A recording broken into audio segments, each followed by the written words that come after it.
Well, I think that I just need to make my formal address to the people of Texas, or whatever's left of them. I've been watching for over a year while there was a public, formal process of excoriating women that had some sort of leadership acumen in Texas, including women that said the right thing at the right time. There's this ceremony they have in Texas that is much to its demise, where they take a woman that's competent, who's right on time, it actually does what the people need, but somehow the expression of manhood is based upon assuring that she's humiliated in public and is put into a position where she apologizes for her bad behavior, allows herself to be subordinated, and then whatever nonsense the men were up to is supposed to be able to move forward as if it was actually the appropriate response, when in fact it was not. They've done this to me for years, but in this sort of hiding, I've seen them do it to other women. I'm supposed to believe that it's part of their ceremony. That somehow there's this ceremony of chastising these women as a way to prove something or to temper them, perhaps. But then the whole problem is they end up becoming somebody else's sword, and they don't teach sword craft in Texas, they teach sword play, and that's very different. They got all the way up to the former First Lady of the United States. Just in the nick of time, she reached out to me. Am I disappointed with some decisions she made? Yes, I am. Am I disgusted with the implications, especially as they impact me? Yes, I am. But unfortunately, while the time has come in one manner, something else happened. It's that little reminder from my own angel, my own angelic realms. Here you are, you have verged on the cusp. Finally, your initiation has been completed. Are you going to accept?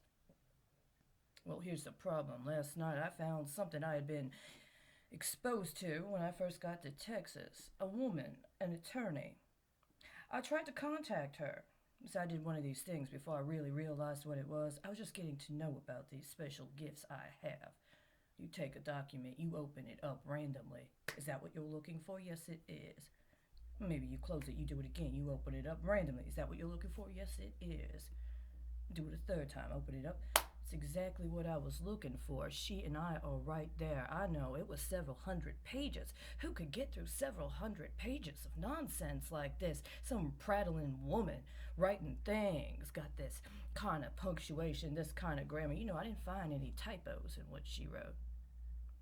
It was right on time. It was exactly correlating with what I needed. I reached out to her, but lo and behold, the man had told me to approach her and then to report back. I have a problem with that because these men that believe they're entitled to give those kinds of orders are not the ones that ultimately bear responsibility for command. And I've proven that already.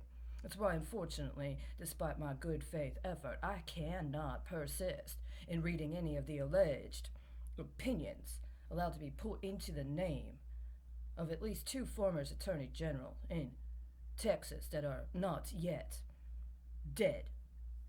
They're still alive. And they pretend at having some sort of political power. Well, last night I found something I'd acquired in just the right time, on just the right day. It's apparently a series of correspondences she tried to have regarding the disciplinary process for calling out lawyers and judges in the state of Texas that may be involved in corruption. I hadn't seen it quite like that before. When I found it, the moment I found it, there was some sort of farcical process going on right here in Dallas where they had ascribed her not as an attorney involved in seeking redress, but as the prime character in a very, very historic movie. Maybe you've seen it. It's called Debbie Does Dallas. DDD. Debbie Does Dallas. And see, what they were saying is, well, you could be Debbie. We like you enough if you change your attitude. Do you like this tone of voice more? Is it more appropriate? See, the problem is that she had numbers in there. I didn't see the numbers before. When I was going through her work, I was going through her work and looking at the precedents about which she was speaking, the processes she was identifying, and their implications. She had numbers, and she had some very profound numbers. Devastating. That was just a spot check. I haven't even done a comprehensive review. You know what Texas has done with all these numbers in the time I've been here? It's highly inadequate. But I'm more concerned with another correlation, and this is a sensitive matter, but because I've agreed to allow these things to be put onto the public record for myself, I am not going to allow anybody else to try to claim a privilege of privacy that was completely denied to a majority of the people in this country and elsewhere, actually, while they conspired to take our lives and use it to make deals with a bunch of other people, and now we're just supposed to not even ask about all the stuff they erased after they slandered us and sold it off. Right? They're gonna restore our privacy. Not yet. I was very concerned when I heard about who is now the governor having that unfortunate accident that required him to make use of a mobility assistance device. You know, there was a time when I had a job, and part of my job was reviewing billing records for just such things, or rather, reviewing the credentials of those who would be allowed to acquire a billing for making a prescription for such a device. They had this thing called the Inspector General. Perhaps you've heard of it.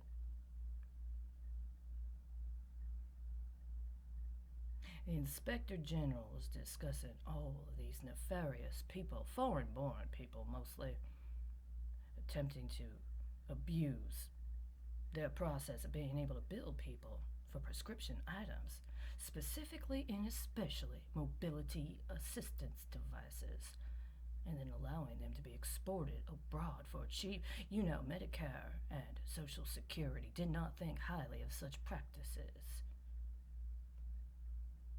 Well, I didn't know at the time that somebody had an interest in my private genetic materials, and that there seemed to be a very high correlation between people who shared that part of my genetic materials and these accusations of wrongdoing when it came to prescriptions for mobility assistance devices.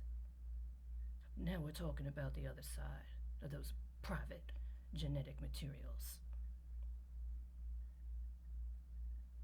I will not be resurrecting with any of your schemes. Your time's done. Yesterday was the 5th anniversary of an unfortunate event that compromised the safety of the people of Texas. They said it was some lone shooter on top of a building in some sort of senseless rage, picking off police officers. That's not what it was.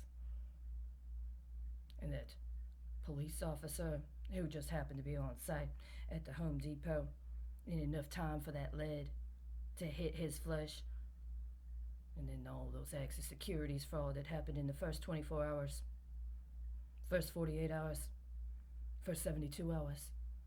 Then you get on site here and you have to look at the actual memorial before they reveal, oh yeah, we made a mistake. On site, right there, downtown, broad daylight. They don't put that information in their promotional material. Somehow you have to make it there on site to see. And I did. And I'm very disappointed. And I will not be staying. Our time together is through. I apologize. You had some very powerful and important people that passed through Texas, but apparently they only passed through. And you guys took those stories about robbing the stagecoach a little too literally, in priority over any other thing you could potentially have been offered. It does not suit me, and I have absolutely no intention of wasting any more of my time or blood here. Even if you share my blood, I'm not wasting it on you. Thank you very much. Have a nice day.